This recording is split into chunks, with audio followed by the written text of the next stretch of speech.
Olá, bom dia, boa tarde, boa noite, dependendo do horário que você nos dará a honra de nos assistir e nos acompanhar. Estamos aqui mais uma vez no Tempo de Despertar o Ser, um momento de estudo que nós desenvolvemos no Movimento Espírita Francisco de Assis, em Dourados, Mato Grosso do Sul. E desde 2010, né, que nós temos esse grupo, mas desde 2015 nós estudamos as obras de Sebastião Camargo, O Despertar da Consciência, de Átomo ao Anjo, e agora nós estamos estudando De Sal da Terra, Luz do Mundo. Vamos lá passar a rodada do bom dia, boa tarde, boa noite, primeiramente para a Pamela. Pamela, seu bom dia aí para o pessoal. Bom dia, né? Mais do que especial, porque hoje nós estamos, né, comemorando mais um ano, né, mais um aniversário de Sebastião Camargo, e a gente só tem que agradecer, né?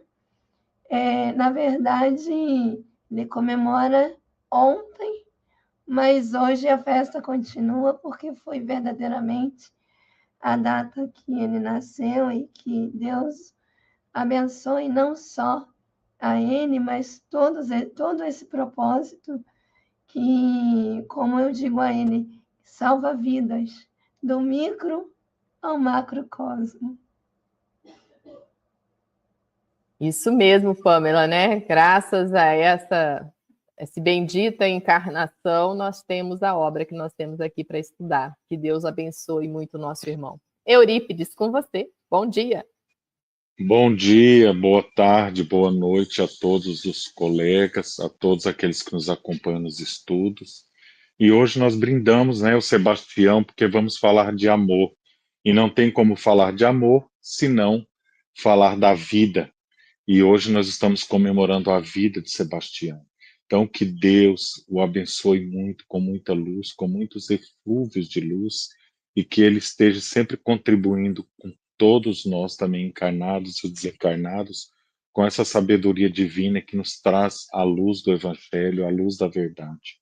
Gratidão a todos, gratidão a essa oportunidade, e parabéns pela vida de Sebastião Camargo. Gratidão. Que assim seja. E nós temos um novo convidado aqui na sala conosco, né? Veio participar aqui com a gente, já faz um tempo que nos conhecemos, né? Lá no Movimento Espírita Francisco de Assis. Com você a palavra, seu bom dia, Eduardo Lopes. Bom dia, boa tarde ou boa noite, né? Para quando os outros companheiros puderem ter contato com esse estudo. É muito gratificante para mim, né, estar aqui com vocês. Já almejava isso já há algum tempo, mas a gente, às vezes, os compromissos vai só adiando. E uma oportunidade como essa, né, comemorando o aniversário do Sebastião Camargo, eu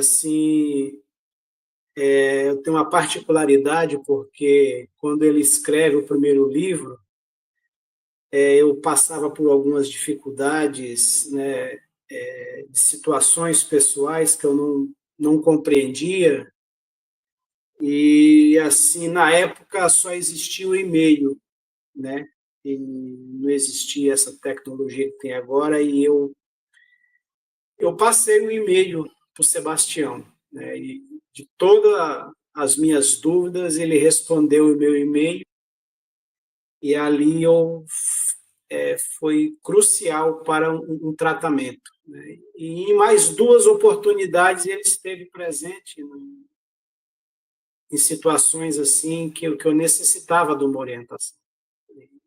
Uma vez a Adriana estava junto, na terceira também, e é muito gratificante. Eu acho que isso são reencontros, né? Eu acredito nesses reencontros. O Eduardo, eu tenho um carinho imenso por ele nem sabe disso, porque ele chegou na nossa casa para trabalhar com mamãe. Né, Eduardo? Sim. Ele sabe disso, né? Ele chegou para trabalhar, já me relatou, mas assim, a minha alma desde então ficou muito aberta, né? A esse reencontro. Eu falo assim, provavelmente temos missão, sim, para partilharmos e compartilharmos junto. Não deu tempo de fazer toda a trajetória com Dona Rosa, mas ela está lá, né, de alguma forma, e vamos junto aqui com Sebastião Camargo, né? Que maravilha. Muito obrigada pela sua presença, sua participação conosco. Tá ok? Obrigado. Obrigada. Eu vou explicar então para você que está nos acompanhando. Nós estamos na introdução do livro O Despertar da Consciência, de Sal da Terra, Luz do Mundo, né? Então já faz um tempinho que nós estamos lendo já essa obra, porque a gente fez um exercício de leitura da capa, né? E lemos tudo o que contém na obra, que foi um ensinamento de Sebastião Camargo para conosco. E hoje nós vamos ler a introdução do 9º capítulo, né? É porque ficamos tanto tempo no alinhamento dos chakras, que é o amor em ação, né? Então, se você quiser compreender um pouco mais sobre o alinhamento dos chakras, né? As aulas passadas nós fizemos assim passo a passo. Sebastião fez questão de ler frase por frase e explicar.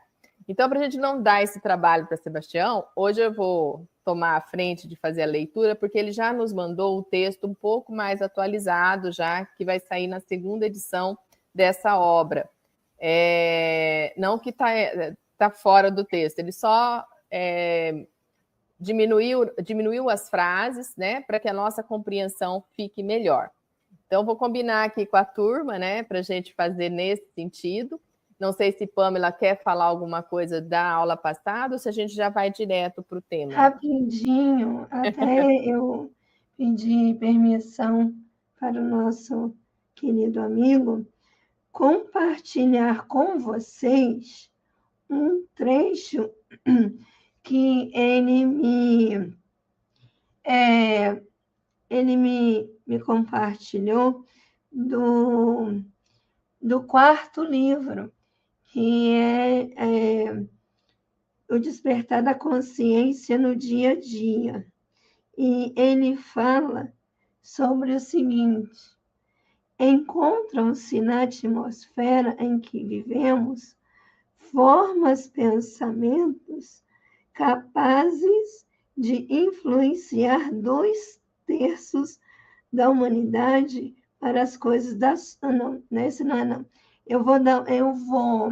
Ele mostra mais ou menos sobre a importância do alinhamento dos chakras como um fulcro de energia. Ele, vamos dizer assim, ele faz uma síntese muito bem feita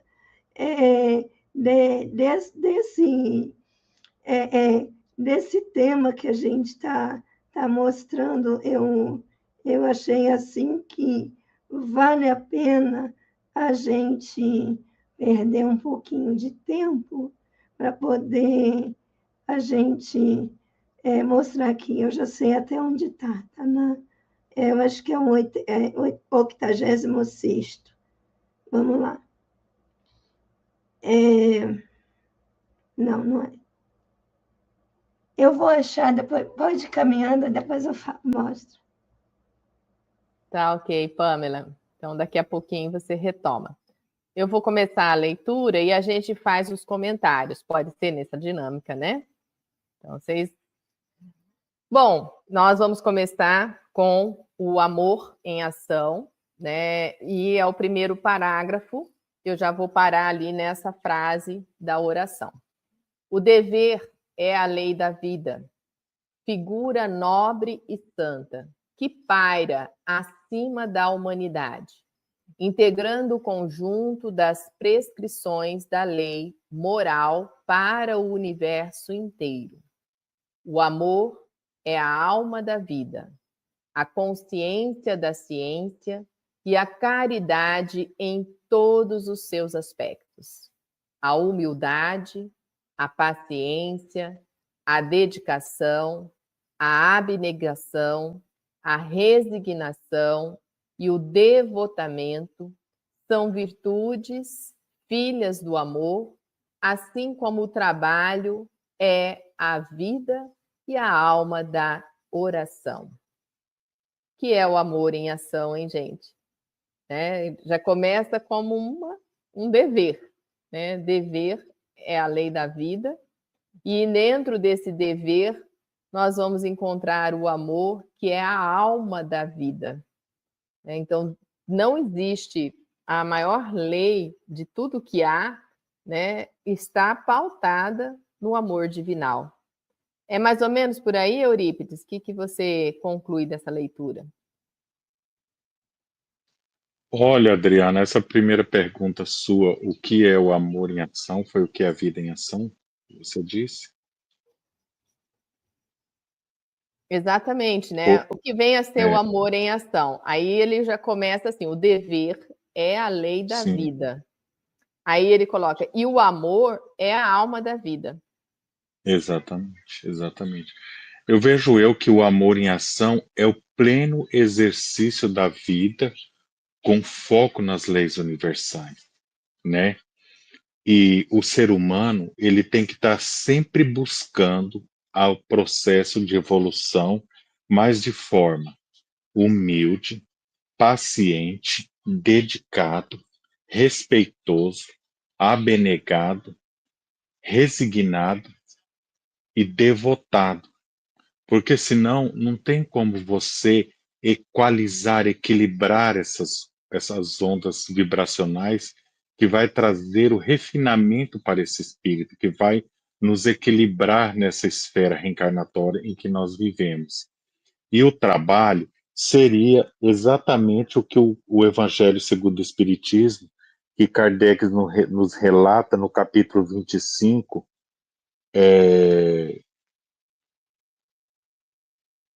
oh, meu Deus, fugiu da cara. Achais, buscai e. Não, é achai e obterei. Não, buscar e Eu vou, acharei. buscai e acharei. Nós precisamos estar sempre buscando. Você acredita que quando eu participei da palestra eu tudo esqueci agora? O Covid me quebrou o galho nesse.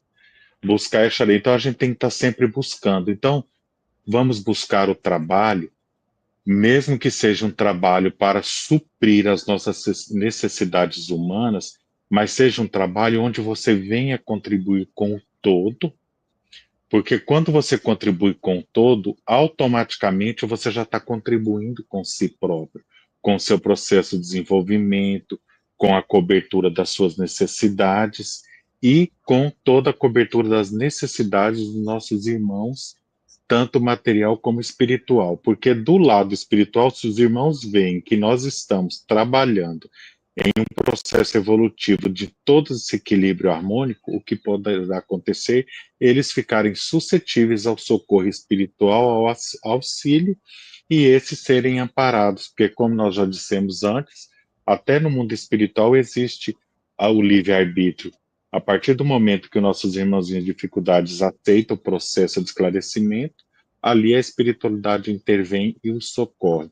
Então, o amor, para mim, ele é o pleno exercício da vida, mas dentro de todas as filhas do amor, para que esse equilíbrio, esses ajustes, ele vai moldando essa alma encarnada, curando todas as feridas, as dores passadas e trazendo a evolução futura, para que quando essa pátria nós deixarmos e retornarmos para a nossa pátria espiritual, a gente tenha pelo menos a satisfação de dizer, Senhor, obrigado pela oportunidade, porque se a missão está cumprida ou não, isso somente o Criador poderá dizer.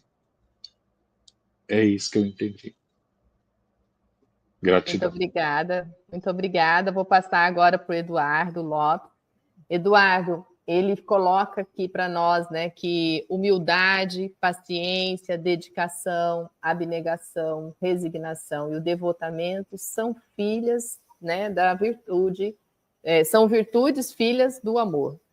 Assim como o trabalho é a vida e a alma da oração. Olha que linda essa frase, né? Comente aí para nós o que significa tudo isso para você. Eu acredito que tudo se principia com um exercício, né? Tudo a gente tem que começar como um simples exercício para a gente ir se afeiçoando, interagindo conosco mesmo. É uma adaptação a tudo isso, porque os dias atuais é muito difícil. Assim, eu gosto de comentar o dia a dia. Por exemplo, eu trabalho no hospital, né? Eu acabei de chegar de lá agora. Então, assim, é onde as pessoas chegam na tentativa de sanar suas necessidades, né? Então, nesse egoísmo primitivo que nós temos, nesse desenvolvimento, eu quero resolver minha situação. Então, assim, eu estou me colocando aqui agora, ali, como você recebe as pessoas, como você lida com elas. Elas muitas vezes perdem a noção do que está fazendo para poder realizar o seu intento, como, por exemplo, agora à tarde. A gente está falando do assunto aqui, eu nem sei se pode você fazer comparações, né? Mas, como um exemplo, agora à tarde... Pode trazer a sua vivência, não tem problema não, pode trazê-lo. Um jovem com a sua jovem esposa, e ele mais comum, muito comum na maternidade. Ele chega naquele desespero, como se já está em trabalho de parto, e se a equipe não tomar uma atitude, ele vai perder aquele filho que ele tanto planejou, que ele tanto almejou, entende? E ali ele, às vezes, ele se torna até agressivo, e você lidar com aquilo muitas vezes, porque eu trabalho nessa parte de segurança, então, assim, você ter esse meio termo de você exercitar esse amor, né? Através desse desenvolvimento dessas virtudes aqui, que é a paciência, a dedicação, a abnegação, a resignação, entende? Você passear nesse meio, né? Você vivenciar isso na prática. Eu estou só citando o exemplo da tua atividade de trabalho, né? Aí tem aquele aspecto da convivência social, em família, na comunidade, no meio, mas é um exercício constante. Essa é a avaliação que eu faço. E você prestar atenção de que você está ali para aprender. E não você, por exemplo, querer impor, né? Porque você tem que ter um bom senso de ter o meio termo.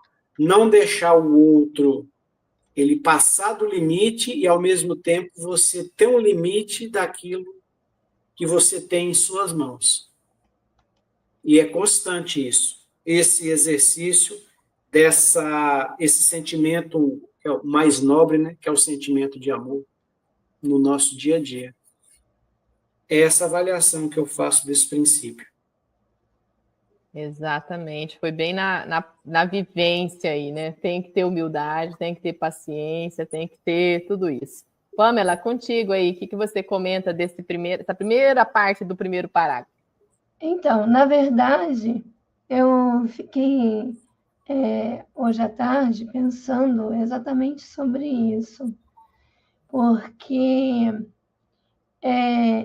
eu já ouvi o Sebastião num trabalho que ele fez na Rádio Boa Nova, falando só sobre esse trecho aqui, o dever é a lei da vida.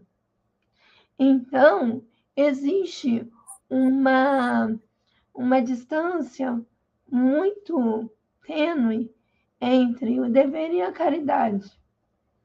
Então, o dever é algo que eu faço no meu dia a dia. E a caridade é fruto daquilo que eu me torno.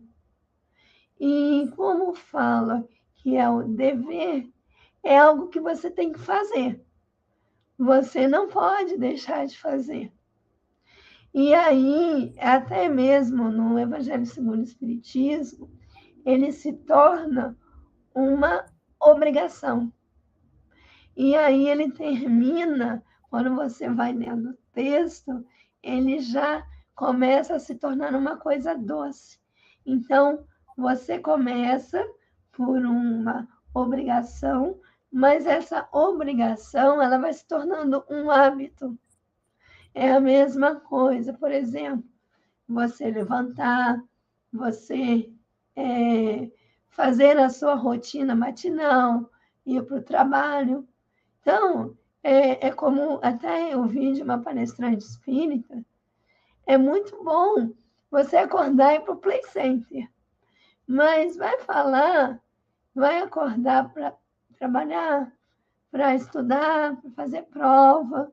Então, nós estamos aqui para educarmos aquilo que já existe em nós, e aí, no caso, nós vamos transformar aquilo que os chamados vícios em virtudes.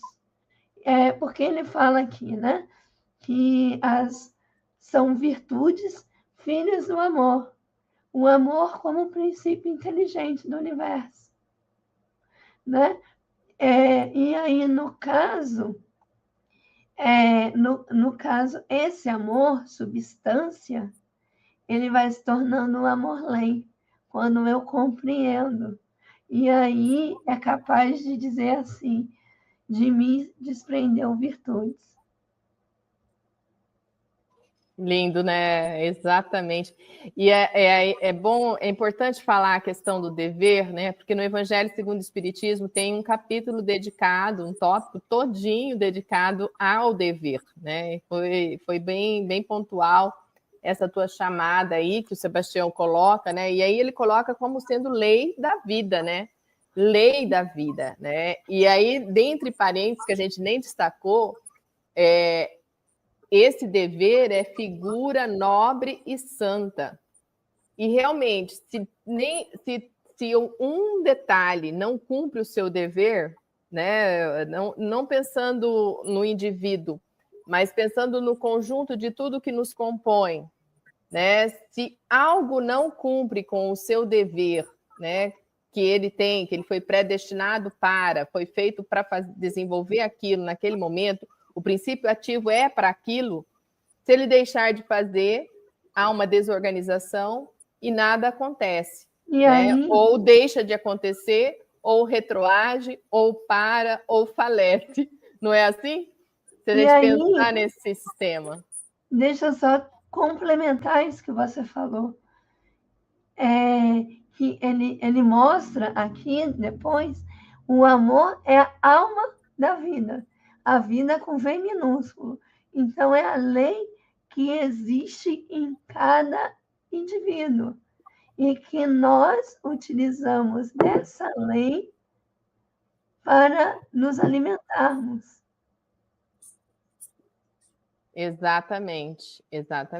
Né? É bem... Se a gente for aqui aprofundar cada palavra, né, e devemos aprofundá-las, né, porque é esse o objetivo e o foco aqui do estudo, né, é exatamente isso. Né? Então, essa visão de um dever que está em conjunto com o que há de melhor no universo e no mundo, né, os deveres morais, né, moral, né, lei moral, está integrada, né? O dever não tem como a gente apartar da lei moral, né? Então é a lei suprema, né? Que nós estamos falando, e tudo isso comandado, né? Com essa alma da vida. Quem é a alma da vida? Amor, né? E é a menor partícula. Então tudo que nos compõe é amor, né? Parte do amor. É muito lindo. E aí vem, sim, essa questão dessas virtudes que só vão existir quando o ser humano ama.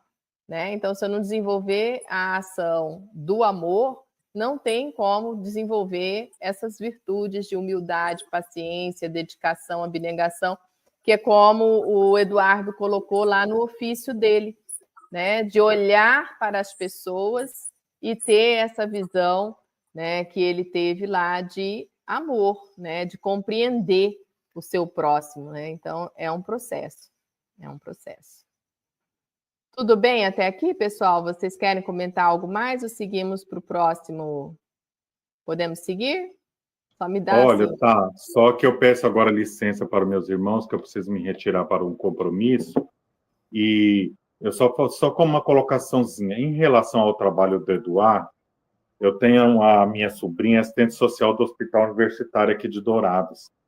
E Trabalha eles, com ele. no HU, eles implantaram aqui um processo chamado humanização, humanizar, receber as pessoas com aquelas dores, aqueles desespero, aquelas angústias, aquela busca de um resultado rápido, de uma satisfação para as suas dores, para os seus problemas.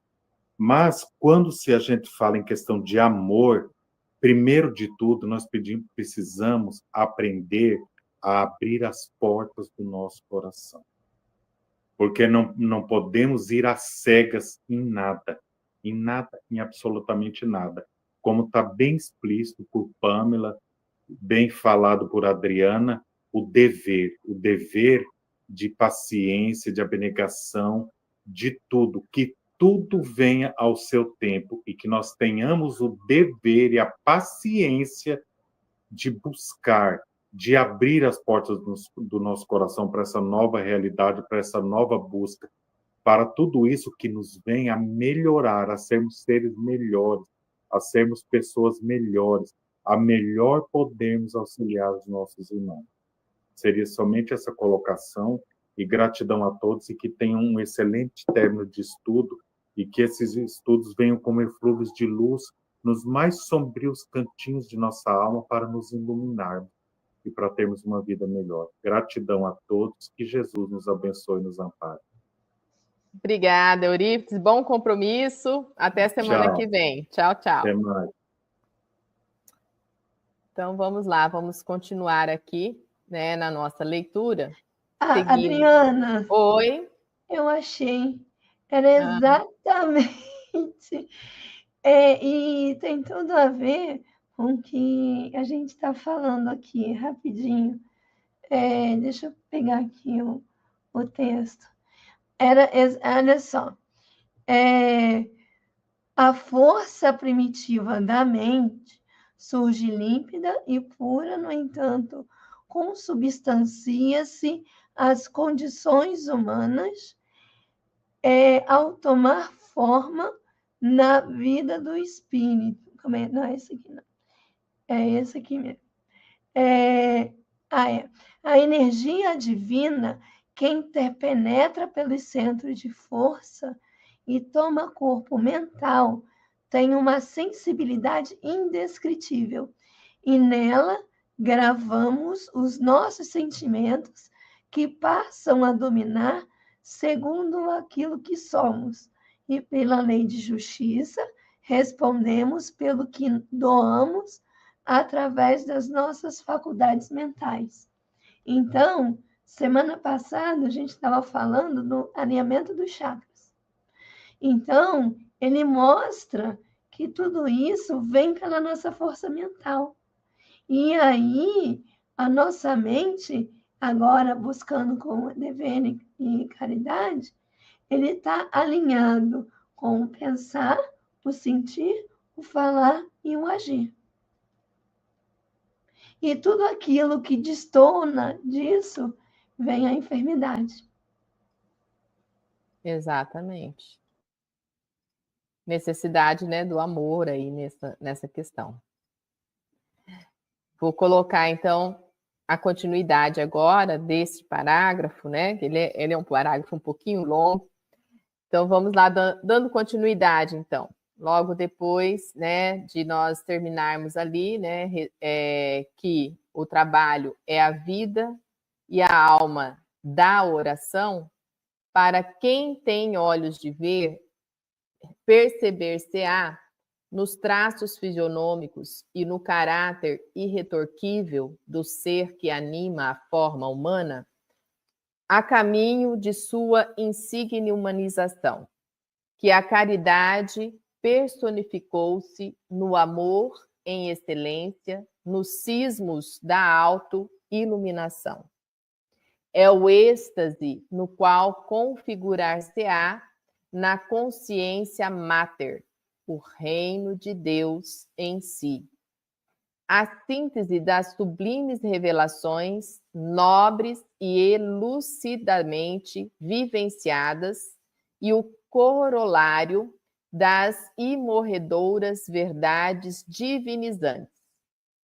Imprescindível conscientizarmos-nos de que a fé lúcida, ativa e proveitosa, matriarca da súmula virtuosa, o oásis de todas as virtudes, gesta a caridade como farol diretivo de sua prole, como transmite a esperança que gera o amor. Então, amor em ação, já vem na nossa mente a palavra caridade, né? Você já pensa automaticamente, né, que é ali que você vai ter a ação verdadeira do amor, né? Então, ele começa aqui nessa frases, né, que compõe esse primeiro parágrafo, que tem que ter olhos de ver, né, para a gente começar a perceber, né, esse caráter irretorquível, né, ou então que não tem distorção nenhuma, né, da nossa forma humana, da gente se mostrar como pessoas melhores a cada dia, né, no caminho do que o Eurípides acabou de colocar aí, né, e aí o Eduardo pode até confirmar, desse trabalho de humanização. Eu acho estranho, né, e aí é uma percepção minha, quando a gente fala medicina humanizada, atendimento humanizado. Eu falo assim, nossa, o que a gente fez até hoje foi desumano, então, né? É muito forte isso para mim, na minha forma de ver, né? Como que a gente tem que desenvolver um processo humanizante e somos seres humanos atendendo seres humanos. É complicado demais, não é não, Eduardo? Você quer comentar esse início aí? Deixa eu só ligar o seu mic. Peraí. Pode falar, Eduardo. É muita informação em poucas palavras, né? A gente tem que mastigar aos poucos e ir digerindo, mas sobre a questão da humanização nos hospitais, né? Hoje em dia antigamente tinha muitas determinações de normas, de regras, de procedimento, e ficava assim, tipo, os profissionais como umas autoridades e o assistido, o usuário do hospital, ele tinha que, né, severamente aceitar todas aquelas regras, né? Mas hoje em dia essa humanização já foi descoberto que contribui sensivelmente para a melhora, para a pessoa ficar mais à vontade. Hoje em dia, todas as mulheres, seja qual for o tipo de atendimento, ela tem direito a um acompanhamento, tem todo esse cuidado de deixar essa pessoa mais à vontade nessa humanização. Aí, fazendo um comparativo com esse primeiro parágrafo, né, para quem tem os olhos de ver, a gente vai perceber, né, na fisionomia das pessoas, né, já que nós somos humanos, né, e nós estamos a caminho dessa humanização, e já que quando a gente, mais uma vez, a gente vai em busca daquilo que a gente procura, seja qual for essa busca nossa, seja onde for, seja qual seja a nossa necessidade, eu torno a frisar sobre essa questão da gente querer conseguir esse intento e da melhor maneira possível. Então, essa caridade de quem recebe uma pessoa assim, ela faz parte desse exercício dessa autoiluminação. E, mais uma vez, quando a pessoa ele solicita o que ele procura, ele muitas vezes ele é um pouco exigente, e se você falar com ele no mesmo nível de linguagem, você não vai influenciar ele. Você não vai, se você falar no mesmo nível, aí ó, o perigo que vai vir um revide, né? Então, é aquele momento em que você oferece o significado da outra face. É complexo, mas eu torno a repetir nessa mesma questão do exercício constante. É um cuidado constante que você tem que ter nessa convivência dessa autoiluminação sua e, ao mesmo tempo, você se colocar, procurar meios e mecanismos e ferramentas para você influenciar com quem você está interagindo. Essa é a minha observação. Muito obrigada. Pamela, o que você entendeu nessas primeiras linhas desta parte aqui que nós lemos? Eu estou com o livro aberto no capítulo 9 e o primeiro item já é dever e caridade. E quando você fala, nossa, dever, então você hoje inicia com dever, né? Você vai gestar uma virtude e essa virtude ela vai descer como uma caridade. E ela vai ser a caridade, né? Ela vem em forma de intuição, como a abertura do Livro dos Espíritos, ele fala que os espíritos são as virtudes que caiu do céu. E aqui, exatamente, eu achei interessante, como se eu lembrei logo dos chakras das 1000 pétalas, né? Que é o coronário, que eu confundo coronário com cardíaco. Aí eu me lembro da coroa, para não esquecer. Aí é o seguinte, né? São 962 pétalas construtoras e 12 diretoras. Então, são essas que vão construir as virtudes. Então, no caso ali, eu percebi exatamente essa construção de uma nova virtude, tanto de baixo para cima, como de cima para baixo, que uma coisa ela vai alimentar a outra. Eu me lembro disso quando a gente fala da mulher, não é hemorroíça, é a samaritana no poço de Jacó. Quando Jesus fala, né, que a água que ela estava procurando, a água que ele tinha era superior à água que ela estava procurando. E uma coisa me chamou a atenção, que o Sebastião falou para mim, a gente estava numa antessala antes de uma palestra que ele ia fazer, ele me disse que a mulher samaritana, ela também tinha algo para... Aquela água que ela tinha, ela também abasteceu Jesus. Então, a gente está, ao mesmo tempo, alimentando o Espírito, com E maiúsculo, e ele também está nos alimentando com essas virtudes. Exatamente, é uma troca, né? Tudo é troca. Sim. Na existência, né? Mas ficou bem interessante, trabalhamos essa primeira parte ali, né? E aí Sebastião continua que o êxtase, né? Isso é o êxtase na qual configurar-se-á na consciência mater o reino de Deus em si. E aí vem, né, essa questão para a gente entender que o reino não está lá, está aqui, né? Quando você vive isso, que a gente exemplificou, né, da questão da humanização, da autoiluminação, você estará no reino já, automaticamente, né? Então, porque isso é o resumo, então, das nossas sublimes revelações, nobre e lucidamente, vivenciadas, e o corolário das imorredoras verdades divinizantes, né? colorário, né? Então, corolário, de coroa mesmo, né? Eu imaginei logo um cordão. Você também viu isso, Eduardo? É um coroamento, né?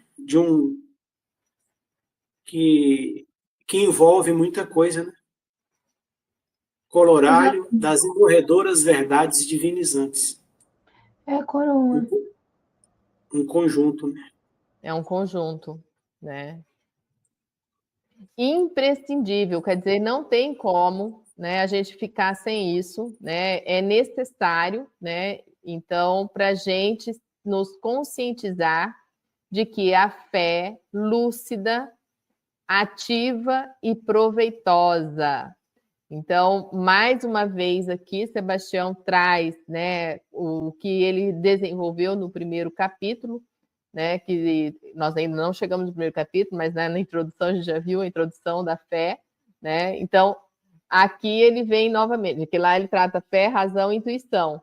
E aqui ele fala, então, de como a gente não tem como você fazer nada disso sem se conscientizar de que a fé é lúcida, ativa e proveitosa. É ela que é a mãe, né, da súmula virtuosa, que é o oásis de todas as virtudes. Então, através da fé lúcida, ativa e proveitosa, é que nós vamos gerar a caridade, como farol diretivo de sua prole, assim como transmite a esperança que gera o amor. Quer comentar, Eduardo?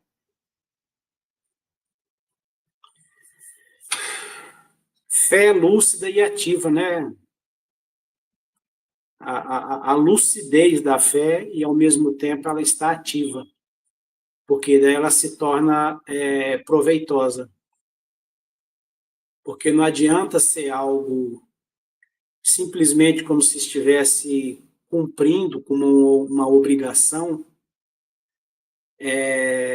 para agradar aquele divino que geralmente, eu no meu caso, né, é como se ele existisse fora, com o contato com essas informações da doutrina espírita, foi que eu pude aprender, né, que esse reino do Deus em si, que é ali atrás, a consciência máter, né, ela já está dentro de mim. Então, todo esse potencial está dentro de nós. Né? Então, isso daí é gradativo, essa descoberta, esse convívio, esse prazer que você tem de ir descobrindo isso aos poucos, né? E nesse oásis onde tem todas essas virtudes e aonde começa a gestar o princípio básico da caridade, né? Primeiro para conosco, que isso daí é uma consciência que nós temos que ter, e ele vai ser esse farol, né, da sua prole. O que é a prole? Né? Os seus filhos, né? Aquilo que é gerado de tudo aquilo que você pode já produzir, por menor que seja. E assim como ele transmite essa esperança, a esperança tem que fazer parte, e como produto final vai gerar esse amor que, mesmo que ele seja principiante, que ele não seja de tanto destaque, mas ele já é um exercício desse amor. Aqui é o amor essência, né? Amor essência, né? O amor essência, exatamente. Olha, o Eduardo, ele falou assim uma coisa, eu ia falar apenas uma única frase, né? Que a fé sem obras ela é morta. Porque, na verdade, a gente precisa vivenciar. Porque, na verdade, né, como o Sebastião muito bem fala, nós nos fizemos ao longo, né, das eras. Né? Inclusive, ele mostra muito bem no primeiro livro que, né, toda a nossa trajetória E uma coisa que eu achei muito interessante do Eduardo ter falado é o autocuidado. Então, o fato da gente fazer pequenas coisas, hábitos de higiene, nós estamos nos autocuidando. Nós estamos cuidando do corpo e cuidando também do espírito. E eu não sei aonde eu li, alguém falou que a própria medicina ela tem que estar aliado ao, não sei se foi Ramatiz, ao trato espiritual. Porque, acho que foi o próprio Ramatiz. Assim, se você não tem o cuidado só com a matéria, ela fica capenga. Se você não só tem cuidado com o espírito, não é bem o certo. Você faz os dois. No Evangelho também, no Evangelho segundo o Espiritismo tem o cuidado com o corpo e com a alma. Não tem como você, né, trabalhar só um aspecto, né, da sua vida. Tem que ser o conjunto, né? E cada vez, cada vez mais nós estamos caminhando para uma medicina integrativa, né? Que é uma medicina que eu acredito mais, né? Do que essa que você estava falando de medicina humanizada. Não só olhar um aspecto da matéria em si, né? Porque o que acontece? Eu dei aula de filosofia da educação. Então, eu trabalhei todo um aspecto histórico, né? Dentro da filosofia. E aí eu mostrei para as meninas o seguinte, que na filosofia, né? Quando a filosofia ela nasceu, o cuidado com a matéria e o espírito estavam juntos. Depois ele começou a se separar. E quando houve a Revolução Francesa, houve o rompimento total. E aí, hoje, nós estamos tentando voltar com a essência lá no início. Lindo, hein? Um trabalho e tanto. Vamos continuar mais um pouquinho, né? Dá tempo. A esperança criará e edificará a afabilidade e a doçura, tanto quanto a plenitude, oriunda do amor em excelência. Personificará a gratidão que engendra a alegria, bem como a paciência que gera autoconfiança, e esta, por sua vez, produzirá mais paciência, a ciência da paz, ou a tranquilidade interior. Não por acaso, a fé, para nós outros, é a divina inspiração da suprema sabedoria, objetivando a condução do homem aos alcantes do bem eterno, ou alcantis do bem eterno. O seu exercício consciente culminará nos píncaros da resiliência profícua e da intuição proativa, um inegável sentimento inato no ser benevolente. Então, aqui, como anteriormente, ele toca na questão da esperança, né, lá no finalzinho da leitura, né, nós falamos que gesta a caridade como farol diretivo da sua prole, assim como transmite a esperança que gera o amor. Aí ele vem detalhando para nós cada uma das virtudes e como elas se processam em nós. O que te chamou a atenção aí, Eduardo? A constância que a gente tem que ter dentro dessa vivência, seja ela qual for, é constante, né, do ser consciente. Porque muitas vezes nós ficamos esperando condições favoráveis de se exercitar isso. Mas já que nós já estamos nesse despertamento, né, dessa consciência, eu me avalio muito nesse sentido, que é constante, no momento que que você está fazendo atividade em casa, no momento que você está fazendo afazeres para o próximo ou não, isso é constante. Então, tem situações que você desanima, você desacredita. Então, o texto diz que essa esperança ela vai criar e vai edificar essas virtudes, né, de doçura, plenitude, e isso, os resultados, eles podem ser que não surjam de imediato, mas isso é um exercício, né, de fé. E você confiar que vai ter uma finalidade boa. Então, eu acho que é por isso que no segundo momento, que diz que não por acaso a fé para nós outros é a divina inspiração da suprema sabedoria. É um elo que você tem de ligação à fé, né? Como dizia Paulo de Tarso, né? Você acreditar naquilo que você não vê, que você não percebe, né?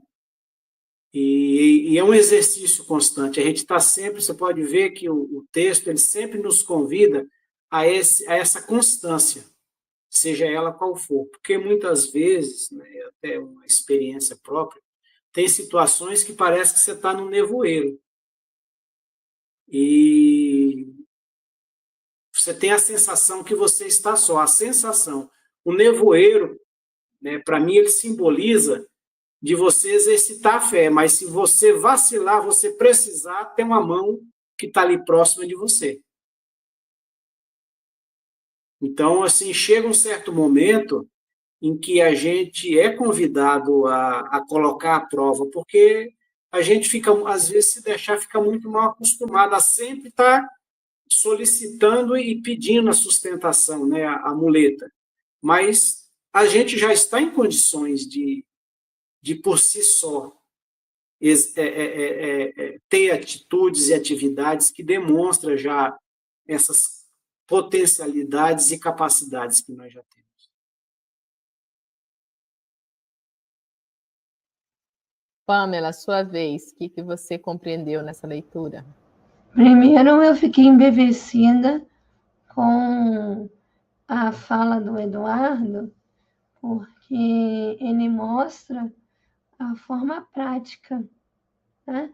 Ele coloca para a gente aquilo que ele entendeu de acordo com aquilo que ele vivencia. Então, isso já é um ponto favorável para ele, porque ele já percebe e mediante aquilo que ele percebe, ele já coloca em prática, né? Tanto é que eu vou dizer uma coisa, eu percebo a perseverança dele. No sentido dele persistir, embora as dificuldades dele, ele poderia não estudar com a gente hoje, mas ele persistiu e conseguiu. Então, olha só, muito interessante é o seguinte, nós gestamos as virtudes, agora essas virtudes voltam à Terra para poder auxiliar aqueles que estão na retaguarda.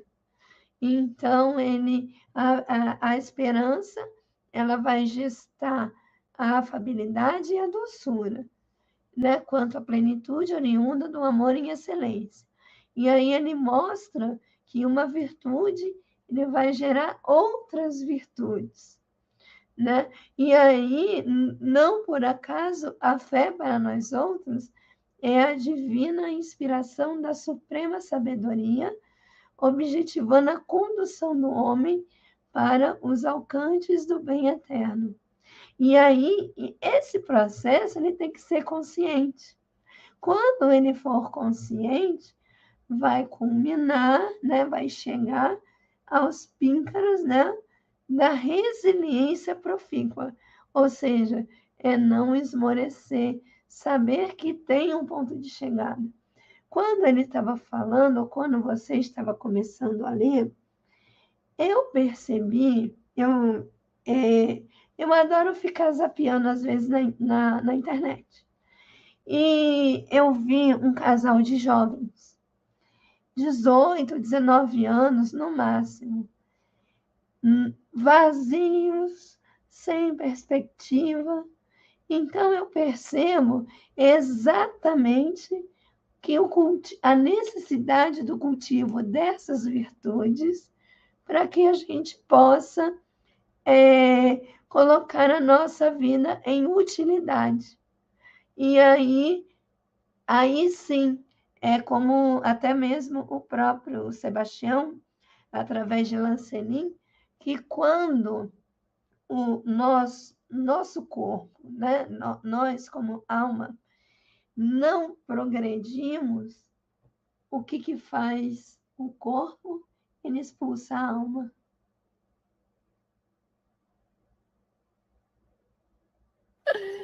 Exatamente. E eu estava aqui pensando, né, toda a fala do Eduardo, a sua fala e a leitura, né? Quando o Sebastião escreve aqui para nós, né, que a esperança criará e edificará a afabilidade, então não existe pessoa afável, doce, né, em plenitude, se ela não tem esperança. Olha como é importante a esperança, né? Então eu falei assim, eu vou ler ao contrário aqui.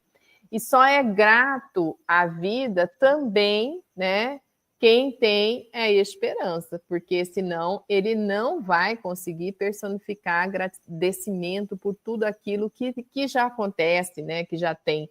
E mais forte ainda, né, como que eu vou desenvolver a alegria de viver? Se eu e você temos um problema, né, na vida, e aí fica cabisbaixo, aquelas pessoas mal-humoradas, né, que não entende o porquê das coisas, é uma pessoa amarga.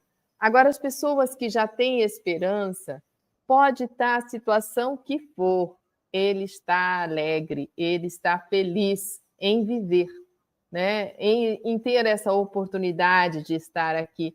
Então, independente da situação, porque muitos de nós colocamos a alegria com base em coisas que podemos ter, né? E não com o que nós somos em essência.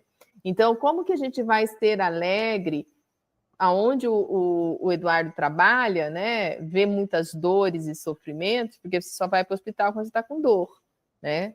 Ainda é bonito quando você vai para parir, né, para ter um filho, né? Aí é um processo, mas esse dia minha sobrinha teve filho e ela falou, se eu soubesse que era tudo isso, ela meio que se arrependeu do parto natural, né? Sofreu pra caramba. Então, mesmo que o processo é romantizado, né, tem os seus meandros ali de dor e sofrimento, né? E aí, como que você trabalha a alegria de viver nas adversidades, nos momentos difíceis, enquanto espíritos, né, ainda no processo de evolução, né? Então, como que a gente desenvolve isso? Então, essa parte aqui, o Sebastião está determinando, colocando para nós como que uma coisa está ligada à outra, né? Então, essa descoberta em nós do amor essência, né? O amor essência, todos temos, né? Mas como que isso age na sua vida?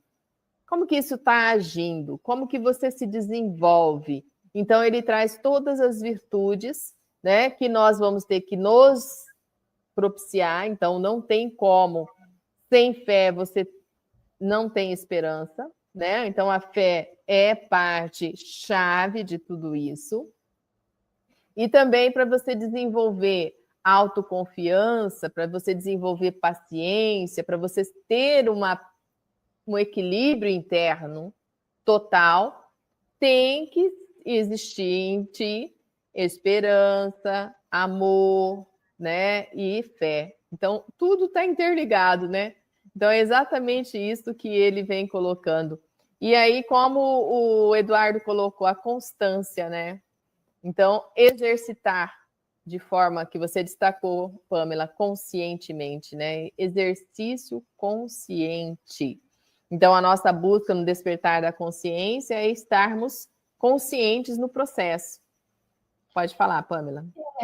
Eu passei por um processo de um tumorzinho de 27 centímetros no ovário direito. E quando eu fui fazer a tomografia, em todo o meu processo, eu tinha um lema: aquele que serve pelo prazer de ser útil, progride sempre e encontra 1000 recursos para a solução de todos os problemas. Então, era meu mantra, no sentido de que uma coisa, eu me lembro do próprio Chico Xavier. Eu tenho uma fala dele que eu gosto muito, que trabalhe de forma que quando a dor chegar e te ver trabalhando, ela vai sair. Então, é mais ou menos isso. Eu não me lembro exatamente a frase, mas é exatamente isso. Então, o que eu pedia sempre a Deus é que eu não parasse. Mesmo com todos os problemas, eu tive que parar 2 meses depois por causa da cirurgia. Mas eu consegui trabalhar até o último dia antes da cirurgia. E o pessoal, Pamela,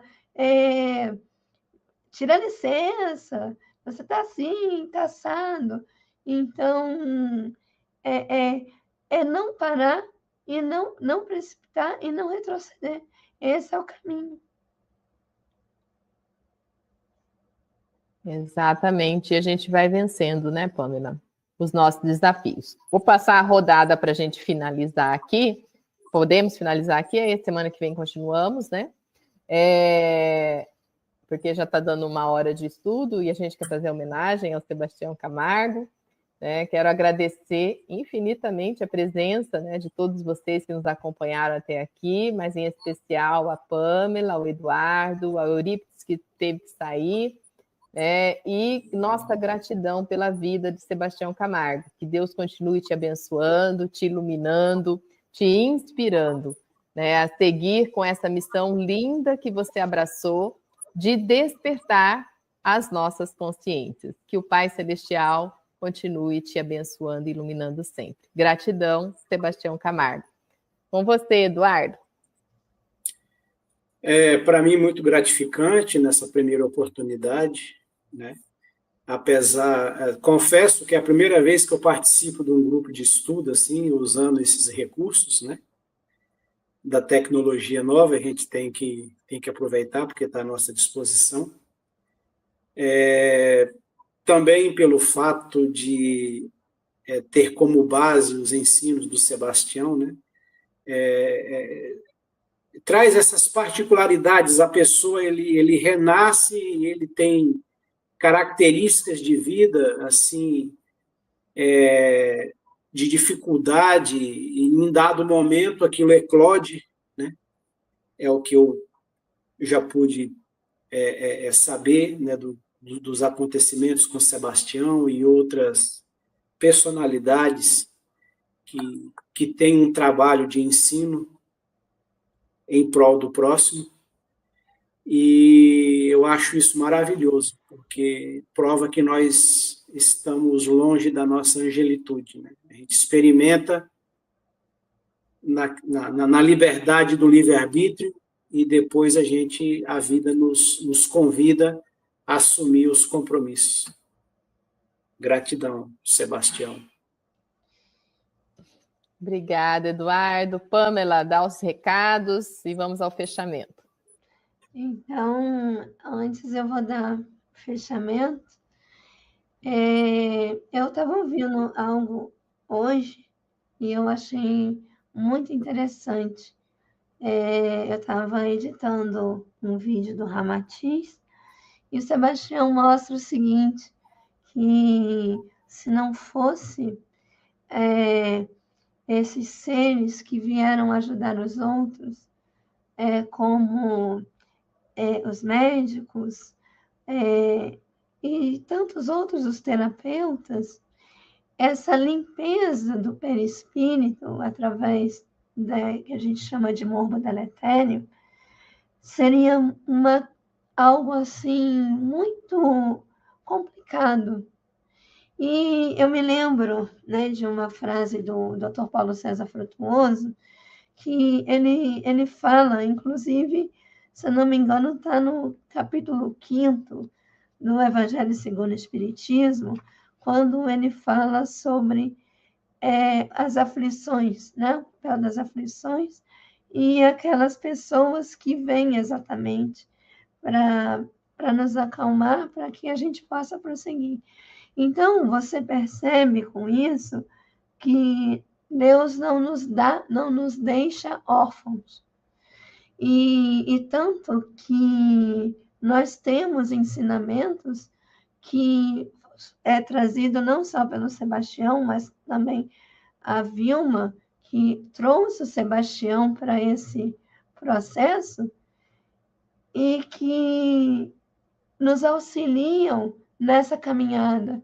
Imagine só você passar por um processo doloroso e você não achar que está sozinho, mas não está.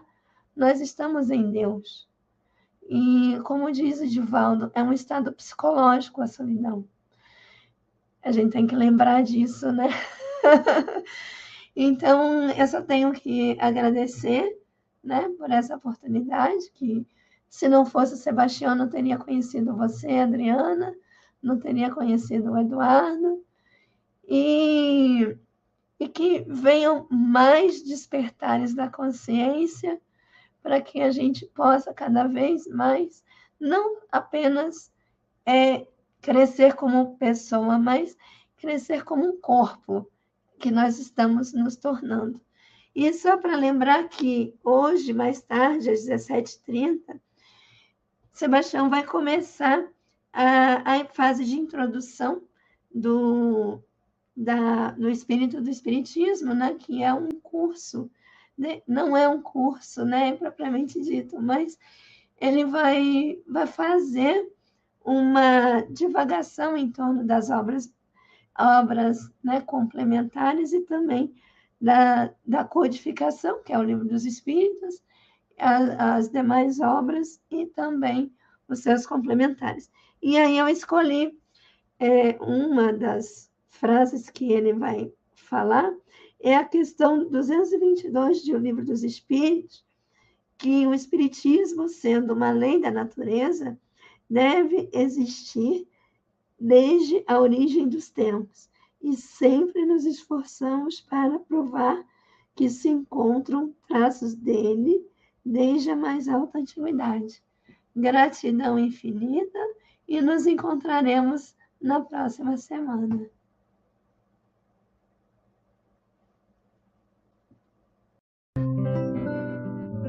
Estar e ser. Assim disse-nos Jesus: sois deuses, e o reino dos céus está dentro de vós. Farão coisas maiores do que agora faço. Mais além, afirmou Allan Kardec: a forma de nada vale, o pensamento é tudo. Evangelho segundo o Espiritismo, capítulo 28. Em consonância com ambos, enfatizou Leon Denis: tudo o que está em nós está no universo, e tudo o que está no universo encontra-se em nós. O problema do ser, do destino e da dor. Eu não sou médico formado nas universidades do mundo, mas conheço consideravelmente a anatomia e a fisiologia do corpo humano, o suficiente para caminhar com as próprias luzes. Eu não sou biólogo de formação, mas sei qual é o verdadeiro objetivo da vida e o seu real significado. Não sou agrônomo diplomado, mas sei preparar a terra com a devida consciência do que faço. Não sou e nem pretendo ser agricultor, tampouco horticultor de profissão, mas sei exatamente o que, quando, onde e como plantar a lavoura, cultivar as hortaliças e as frutíferas. Assim como temos a experiência do momento certo para a colheita, a expertise para o armazenamento adequado, a arte da confecção e a combinação dos alimentos, embora também não seja nem nutricionista ou chefe de cozinha certificados. Um fato inconteste e inegável é, do mesmo modo que a teoria a ninguém confere a prática, nem sempre o diploma capacita e auréola o diplomado com a experiência condizente. Atualmente, eu estou orador e escritor espiritualista, mas já estive médico, biólogo, agrônomo, agricultor, horticultor, nutricionista, chefe de cozinha e outros tantos, pois como espírito imortal, tenho quase a idade do universo e por minha vez sou um universo em miniatura. Assim é e assim será sempre, pois tal é a lei. Sebastião Camargo.